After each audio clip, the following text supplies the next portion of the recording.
Jim Harbaugh broke news on Thursday saying that his starters will play on Saturday, meaning for the first time ever, Justin Herbert will be playing in the preseason.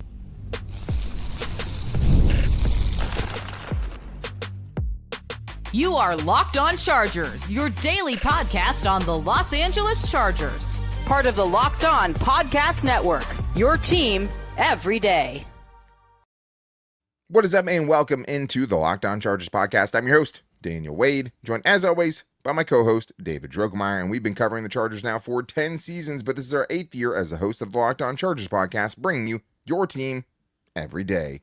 Thank you to the everydayers out there for making us your first listen. To make sure that you never miss the show, go subscribe or follow for free on the Locked On Chargers YouTube channel and listen wherever you get your podcast from. David, what do we got today? Daniel, we weren't sure if it was ever going to happen, but it is. Justin Herbert is making his preseason debut along with most of the rest of the starters on offense and defense, and I cannot wait. I am pumped up to watch the guys go out there and go to battle. Of course, whenever you got those guys on the football field, there is that risk of injury, right? So we got to talk about that, how that, manifests itself here. And also, we got to get into our bold predictions. First time of the season, man. Very exciting to let the fans get a bold prediction, and especially with the starters playing in this one. But this episode is brought to you by Monarch Money. Take control of your finances with Monarch Money. Use code LOCKEDONNFL at monarchmoney.com for 50% off your first year. David, Jim Harbaugh, kind of, out of nowhere said that the starters are playing with really no lead up to it. And it's interesting news to say the least. I mean, I don't think it's that crazy. We've gotten the question throughout the offseason if we thought they were going to play. And I told everyone, hey, when I went back and looked at it in Jim Harbaugh's years in the NFL, every year, whether it was Colin Kaepernick or Alex Smith, those guys were playing at some point in the preseason. But the interesting thing here, David, is that Justin Herbert's never played in a preseason game. Because of when he came into the league being the COVID year in 2020, they canceled every preseason game. And then after that, Brandon Staley took over the next year, didn't believe in playing him in the preseason. And last year, he had the plantar fascia injury.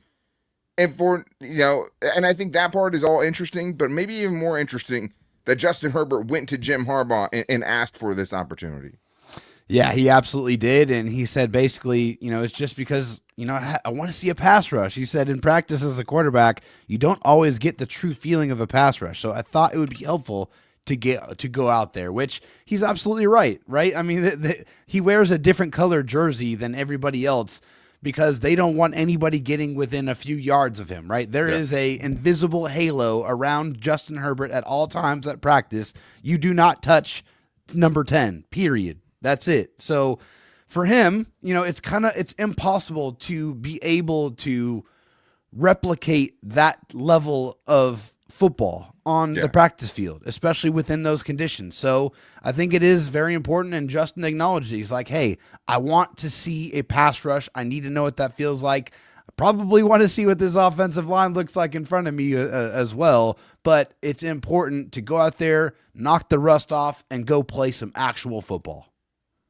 I totally agree with you, and there's so many benefits to it, the pass rush being one of them, and we heard Khalil Mack talking at his press conference saying, like, when 10's back there, I can't give it the full bull rush. I can't really rush the same. Yeah. And so, especially this week with a lot of, first team versus reserve, on each side of the ball, and they didn't really do anything, it makes sense that they handled it the way that they did this week. And Jim Harbaugh said they're doing it like it's an actual game week, simulating a game week scenario. And the other part of it is him saying also that it's going to be a series or two. So I'm guessing if the first series goes 3 and out, you're probably going to see him for another series. If they have, an 8-play, 75-yard drive for a touchdown on the first series, that might be wraps, right? And it'll be really interesting to see where they go with it. But also, as far as the benefits go, there are a lot of them, right? And I mean, Harbaugh said it specifically. Offense, it's a lot of timing, execution requiring that all 11 have to be on the same page to have done it, to have had a drive or some plays in the preseason, which I totally agree with. It is a lot of timing-based things offensively. And also, Daniel Popper brought up a great point in his article from Wednesday when he just said, hey, this team hasn't really faced any real competition, especially with the joint practice getting canceled this week, David. we haven't really got to gauge them. There's been no barometer into how good this team is, how ready this team is. And so I totally understand the standpoint of the things that they can gain in this game from playing their starters. 100%. Yeah, I mean, the Chargers have been banged up a little bit, and that was the primary reason why Jim Harbaugh decided to cancel the joint practice, because they wanted to make sure they get healthy. They're only one of, two teams that had to play an extra preseason game, right? And they also started camp before anybody else in the NFL. So they've been at it a lot longer than everybody, but it is very, very important because, hey, those joint practices, like, you get to hit somebody else. Like, you get to go play against another opponent, not the same guy that you've been trying to block or, you're trying to cover every single day. It's a new opponent. They move differently, right? Like, it's that different level of intensity. So they missed that opportunity, and they decided to, make sure that the guys are healthy. So, yes, getting in there in a real game to go have to block somebody, go have to get off a block, right? Have to go shake somebody and get open, have to be able to break tackles, have to be able to evade a pass rush like Justin Herbert is trying to potentially do, right? It's all about going through the motions and feeling it. And they said, like, hey, I don't want week 1 to be the first time that I get hit, right? I want to make sure and go out there and get that out of the way, knock the rust off a little bit, go out there and hopefully, string together a great drive and then be able to say, okay, I'm ready to go. I feel good. That looked good. Let's go ahead and get ready for the regular season. Well, and especially when you're starting your first week in Brazil on, an early game on a Friday night, you don't really want those to be your first reps against the Chiefs and to have to play them with no real live reps. I mean, last year we saw a couple times where they drop the gloves and say, hey, this is a tackling rep at practice. We haven't seen that at all this year. So this is really the best chance they have, and I think you have to trust your really good players, at least, guys who can control, like Justin Herbert, to not take any unnecessary hits, to not be scrambling and lowering their shoulder on anyone, obviously, and things like that. And I think on the defensive side, there's really one huge part of it, tackling, right? Tackling. You don't get to work on your tackling for real during the off season. I mean, you just are not tackling to the ground ever. You got to protect your teammates. Training camp. You have to protect your teammates. So this, I think, is huge for the tackling part of things and getting that kind of nailed in and having these live chances to go tackle people for real. But it also brings a couple of things we didn't know if we would see until the regular season, including the first look at the new tackle duo and really the offensive line as a whole, because there's a chance that the offensive line that starts in this game is the same one that's starting in week 1, depending on what happens with Mekhi Becton. So you're having Justin Herbert out there. This new look offensive line, the guys that are out there, better be able to protect him against the Rams backups. Absolutely. I mean, they should be looking dominant, right? I mean, that offensive line should be imposing their will. They should be walling people off, not letting people get anywhere close to Justin Herbert if this is the starting unit, right? And I think for Joe Alt, I'm excited. I think this guy has all the tools to be one of the great offensive linemen in the league. I'm very excited to watch him play. I really have a lot of confidence in his ability. I'm going to be watching Trey Pipkins very, very closely. I mean, he's just the guy on the offensive line where, he was a guard last year and it wasn't a particularly good one. And the last time we saw him at tackle, it wasn't a great showing for him. He has played good football, but I want to see what he looks like out there right now where he knows he's the starter at right tackle going forward. Also, I want to see if those kind of cross reps that Daiyan Johnston had at center bodes him well when he goes back to guard. And maybe he is able to understand what the center's responsibilities are and be able to help when he needs to and be able to handle those stunts and twists that gave him and Bradley Bozeman so much trouble last year. So, yes, the new look offensive line is definitely something I'm going to be zeroing in on.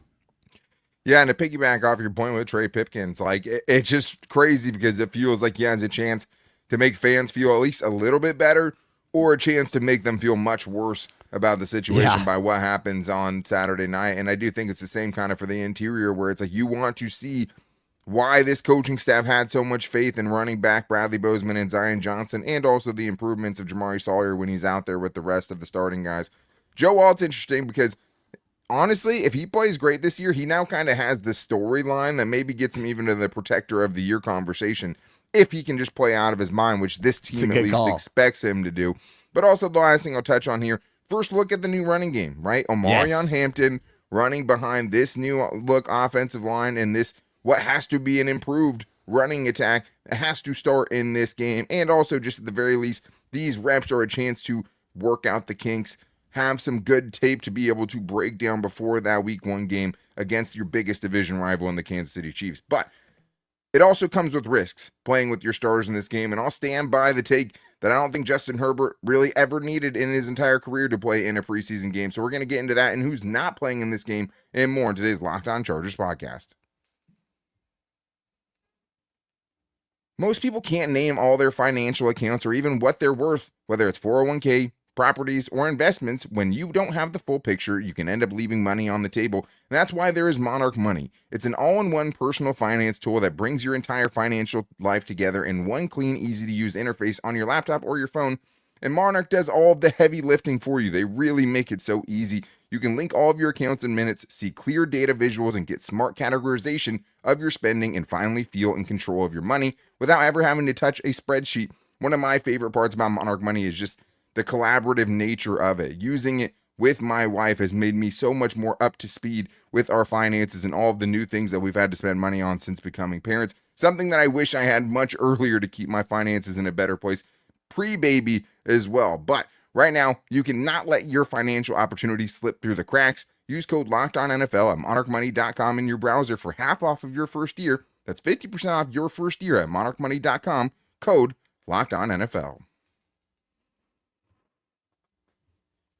David, we still have more to get into here, including the inherent risks that come along with playing in the preseason. And I think that obviously you know what they are. Your best players could get hurt by playing them here. And whenever we talk about this, I always go back to the Ryan Matthews, first carry of the preseason, breaking his collarbone. That is the risk that you take. And I think, like I said, going into the break, I would have been fine if Justin Herbert never played in a preseason game. Now, he's asking for this.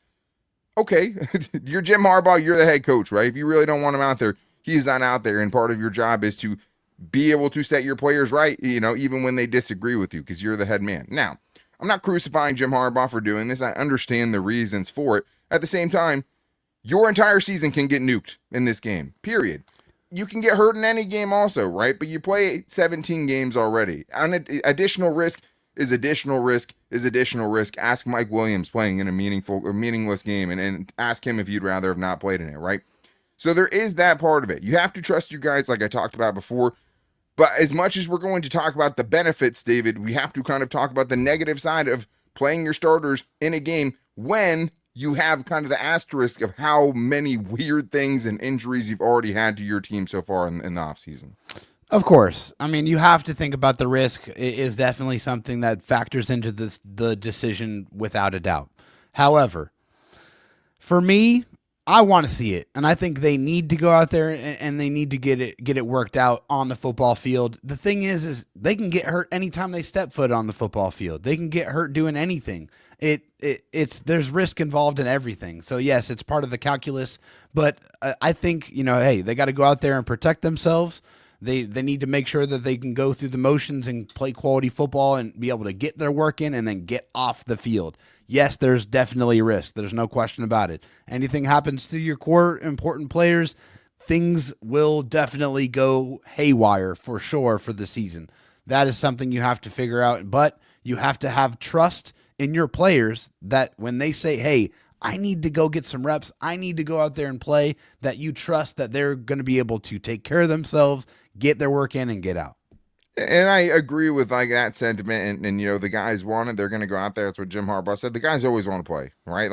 That's never a question. If the guys don't want to be out there playing, you probably don't have the right guys. So I understand that part of it. At the same time, if someone gets hurt, and we're back here talking about it on Monday, you have to be good with the results, right? Because it feels great right now. If Joe Alt, something happens to him, or Ladd McConkey, something happens to him, Justin Herbert or Keenan Allen, whoever it is, you have to live with that. Right. And so that, as much as I understand the benefits, this is a somewhat serious thing. Now, this is what most teams are doing, right? Playing on a couple of series, everyone should be fine, of course. And I understand and even agree to a lot of extent, or, to much of it, as far as what the reasons are they're putting him out there. But you take the most obvious major risk as well when you decide to do this. So that has to be, talked about going into it. But there are two guys who will not get injured in the game on Saturday, and that's Khalil Mack and Derwin James. And it's funny because me and you were literally talking before the show yesterday, And I said to you, I think there's a chance that Justin Herbert could play, and then Derwin James and Khalil Mack still don't play. Those are the only two guys I could see it happening with,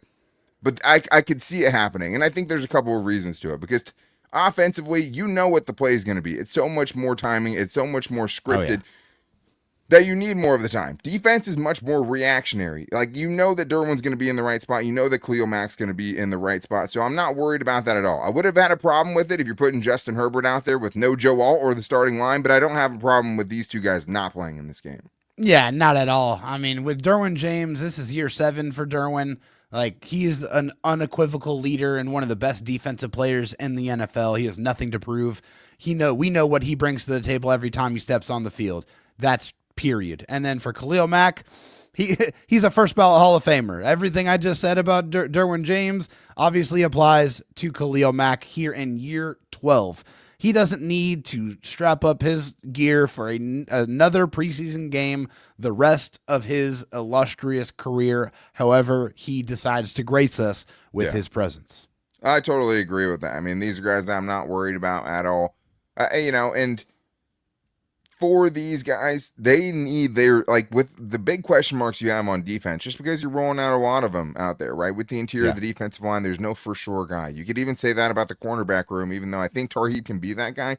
Oh, yeah. Nothing's set in stone. There's no totally proven commodities, right, outside of Khalil Mack, Derwin James, and basically 1 year of Daiyan Henley, which we'll get to. But the thing is just you need those guys to go out there and not just play and be healthy for you, but you need those guys to go out there and be stars. So I don't, begrudge them at all for saying, hey, Justin Herbert, your most important player is going to be out there, but maybe your second and third most important players are not going to be there. So the one guy who is playing, and probably the biggest star left on defense, David, that will be on the field is Daiyan Henley. And I think it's fair to say, after hearing him at his press conference this week, that he's ready to be out there, and he wants to really be out there too. Well, if you're playing linebacker, that means that you've probably got a couple of screws a little bit loose, right? Because, I mean, the amount of contact and the violence that you have to play with is just a prerequisite. But this is what Daiyan said. He said, I was begging to play the last preseason games, and just because it was a minute since I got to hit somebody with some real bad intentions. I'm excited that they let me out there to go out there and have that type of fun. And that's exactly what I'm talking about. We've loved Daiyan. Daiyan's obviously a fan favorite and one of our favorites. One of the best interviews that we've had on our show. Absolutely love Daiyan. And I think he is absolutely ready to break out. He has everything that you could possibly want from a middle linebacker. He has every skill set that you would really love. And a guy that can cover, that guy can run from sideline to sideline, the tackling ability. Daiyan Henley has everything that you could want to play that position at a very, very high level. And I can't wait to see it because, hey, he's going to be the green dot. He's emerging as one of those leaders of the defense already. And it's because the good players, they rise to the top. Daiyan Henley is absolutely one of the stars of this team. Yeah, and he kind of wants to put himself in the same air as guys like Derwin James and Khalil Mack, right? And be thought of at the same kind of level as those guys. And he's not quite there yet, but he's the most obvious guy to potentially put himself there this season with another, you can't win that kind of, notoriety after one good year. It has to be something you're doing year in and year out. And I think there's plenty of reason to believe that Daiyan Henley can be even better this year, especially healthy, without the torn labrum kind of holding him back. I do like his chances to do that. And also, he gets a chance to kind of be those guys out on the field in this game. He was asked about if, it means more to him to be a leader out there without Derwin James and Khalil Mack on the field. And he said, yeah, I mean, whether those guys are out there or not, I'm stepping in and kind of asked for that leadership role. And I get a chance to show it, right? But I think the one thing that it's kind of, disappointing that we probably won't see is him and Junior Colson out there at the same time. I kind of just like to see it, even though I know it'll probably be him and Denzel Perriman or even him and Troy Dye. Yeah. Depending on how it goes. But I would like to see what that specific duo looks like in this game, and I don't think we will. Another guy, lastly, just talking about the starters and guys we're excited to see. Excited to see our first chance at Tuli Tuipulotu, right? Yes. Stepping into a bigger role, going to be asked to produce more with the, absence of Joey Bosa this year. And really, I'm just hoping to see some dominant reps from him against, the Rams backups. I don't think that's too much to ask. We know he can be a dominant run stopper. That's not really in question. I want to see some quick wins. I want to see some pressures. I want to see some quarterback hits for as long as Tuli Tuipulotu's in there. I want to see that the development is kind of on track to where this team really needs him to be this season. Yeah, I want to see that he's ready to step into the role that he's so patiently been waiting for, to be the guy opposite of Khalil Mack. Now is the time to be able to show that you have what it takes and you're ready to step into that position. Yeah, and we know he's kind of a controlled aggression guy. Let's see go in the next step in that process where it's like not only are you being a disruptor and kind of causing chaos, but also finishing those plays once you get there as well. But we still have more to get into because for the first time this season, we're getting into our fan bold predictions and our own bold predictions for this game, especially with some starters out there, but also some of the non-starters we're excited to see from this week. We're getting into all that and more in today's Locked On Chargers podcast. First, though, this episode is brought to you by Yahoo Fantasy. It's the best time of the year. NFL kickoff is almost here, and that means fantasy football season is back in full swing. And this year, Yahoo Fantasy is turning things up with a fantasy football experience like never before. This year, me, David, and the Locked On Chargers podcast are playing on Yahoo Fantasy, and you should too, whether you're a first-timer or a veteran making your millionth league. Yahoo Fantasy is the best fantasy out there. I know me and my friends and my, long-time fantasy groups have all switched over to Yahoo in recent years, and it's even better this year because to celebrate 28 years of fantasy football greatness, Yahoo Fantasy is dropping 28 big new features over 28 days throughout August. To kick it off, they just dropped the Yahoo Fantasy Guillotine Leagues. This one's really cool. A killer new way to play fantasy football on Yahoo, where the lowest scoring team gets eliminated each week until there's one team left standing. With the season around the corner, now's the time to get your league together and give this new mode a try. If you're more into the classics, you can still play in head-to-head private leagues or join a public league. Stay tuned for more killer announcements and start playing Yahoo Fantasy Football now at yahoofantasy.com/LockedOnNFL. David, for the first time this year, we get to get into some bold predictions, and we wanted to let you guys get in on today's show since there's no Fan Mail Friday and we have some starters playing. We wanted to let you guys do what we do during the season, which is give us your bold predictions and see if they can hit. But as always, thank you guys for making us your first listen. If you need a second listen, make sure you guys check out Locked On Bets podcast and YouTube show where you have Kevin Rogers and Lee Sterling giving you daily MLB locks, especially without football going on the rest of the week. Great there. And also some can't miss NFL futures on YouTube and wherever you get your podcast from. But David, let's get to the bold predictions of the week. And we have some different ones this week because of some starters playing. I think that inspired some maybe crazier predictions than maybe we would have seen. But let's start with Chris Saiz here, who says, bold prediction, Justin Herbert, 40-plus yard touchdown to Keandre Lambert-Smith. Quiet game last week after kind of being the hero of week 1 of the preseason and the Hall of Fame game. Could we see a big-time connection from 10 to maybe one of his new favorite targets?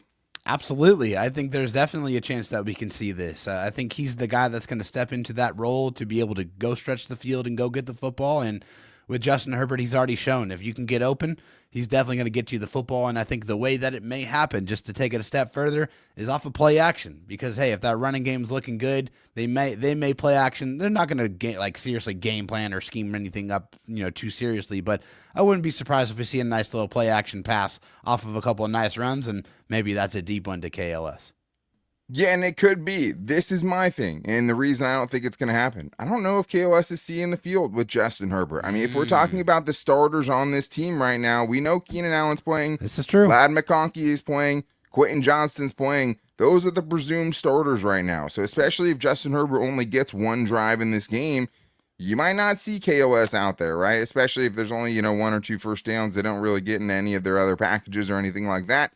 Yeah. You might not see those two together. It feels like they do have a really good chemistry on the deep ball so far in training camp, but that would be my biggest question about that one is, are they going to be on the field at the same time? Feels like you should, right? New weapons, get that chemistry in live game action, but I don't know if we will. Let's get to this next one with a different rookie wide receiver. Kurt V says, Trey Harris has 2 touchdowns in the game. Man, he doesn't even have 2 catches through 2 games, so this is definitely a bold prediction, but Greg Roman said that some wacky things have happened, and that's why he's had such a slow start to the preseason, but also said he's doing really good. Maybe we'll give him some more action this week as far as targets. Taking the training, the drill, and practice is one thing, and then taking your team drills to the game is another. That's something that's a process. And basically what he's saying there was he's doing the things and separating from defenders and doing all the things he needs to do at practice. Now it's about translating that into game action. After a quiet start, David, Could we see Trey Harris getting into the end zone twice this week?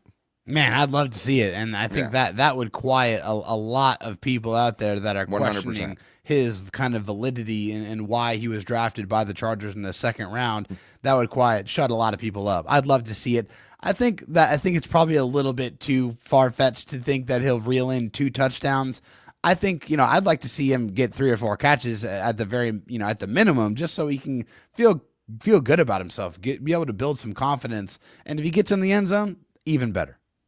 Let's talk about a different rookie here and talk from Shaggy here, who says his bold prediction is that Rocket Sanders gets another touchdown plus a 40-yard run. I think this one's big here, David, because as good as Rocket Sanders was last week, and I thought he was good, realistically, he has to do quite a bit more if he's going to make this roster. Like, these next 2 weeks are really important for Rocket Sanders. And if he just has that same performance the next 2 weeks, I'm not sure that's enough to get the job done. Like, I think he might have to have a really explosive game, kind of like we saw from Austin Eckler back in the day when he was making it as an undrafted free agent, or even Brandon Oliver to go further back. But it feels like he needs to have one really big game if he's going to have a real chance at this 53. I think for Rocket Sanders, the good thing is he's probably going to get a ton of carries. He's going to get a bunch of opportunities, I think, in this game. Probably not early, right? But, I would not be surprised if we don't see him out there for at least a couple of quarters. But, yes, I completely agree with you. He's going to have to go off and have a kind of a nuclear type of performance. We're talking probably 85, 90 rushing yards with a couple of touchdowns mixed in. It's going to have to be one of those kind of statement type of performances. I totally agree with you. And I mean, a 40-plus yard run and a touchdown to boot, maybe that's enough, kind of show it. And I think he has the size and the speed, and we saw the burst last week to where that doesn't feel super unrealistic. He moves differently than some of the running backs in this competition. No Jarrett Patterson, it looks like, again, after missing the last practice the Chargers had. Leads to a good chance that he does get some run. He led the team in carries last week. We'll see what he does this week. We'll also see if they give him some more responsibilities as far as third down opportunities, pass pro opportunities, because we know those are kind of the finer details and special teams that help you make the roster as an end of the roster running back. But let's get to this one here from John Clark and switch sides to the defensive side of things.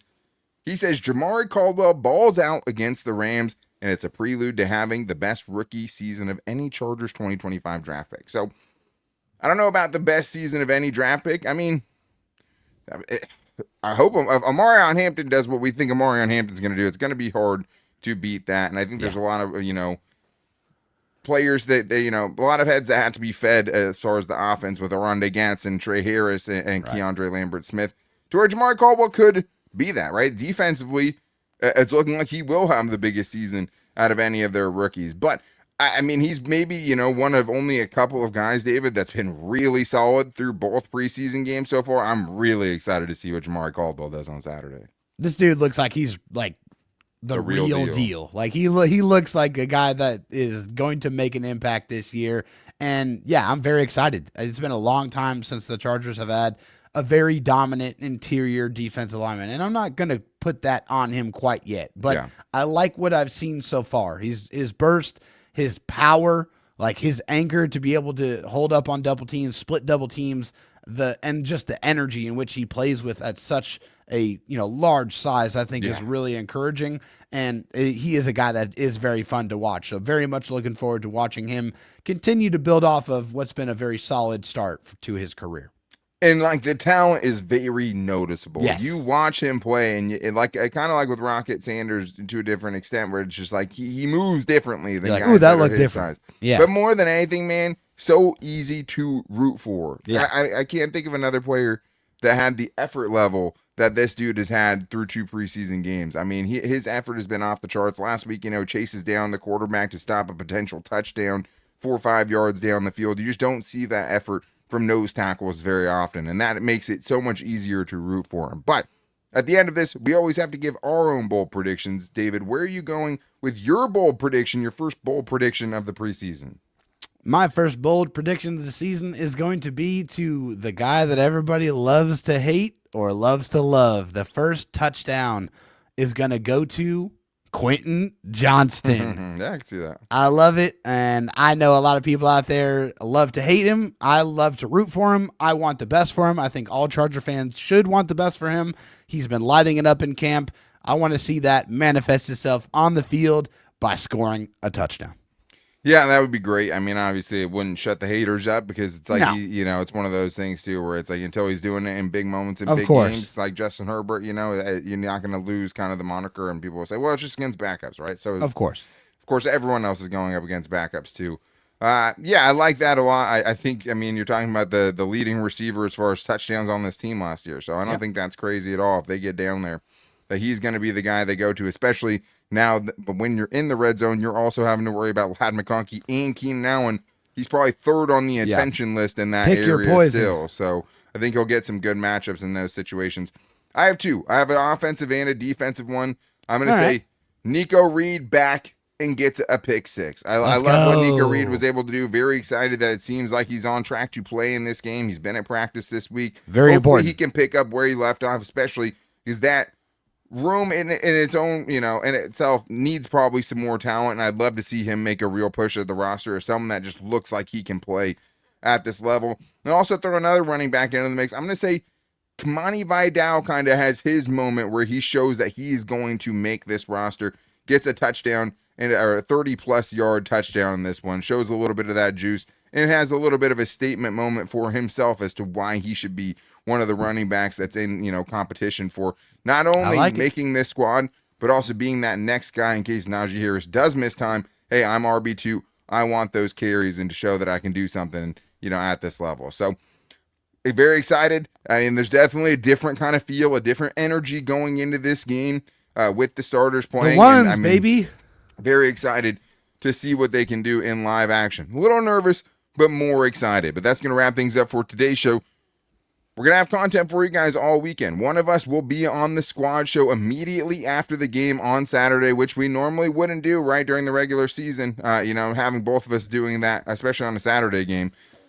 We will have that and also a live show for you guys on Sunday night. So you're going to have a show on Saturday on the squad show, and you're also going to have another live show on Sunday night to talk about this game. So make sure you guys are following and subscribing to the Locked On Chargers YouTube channel and listening wherever you get your podcast from, as well as also following all of our social media. You can find me on Twitter at DanTalkSports and David at DroTalkSD. We'll be live tweeting throughout the game. But you can also find the show every day at Locked On Chargers on Instagram, at Locked On LAC on Twitter, and our Locked On Chargers Facebook page as well. So we're really excited to see the starters on Saturday. Make sure you guys are back with us right after the game and also for our live show on Sunday night to talk about it. But until then, guys, take it easy and go Bolts.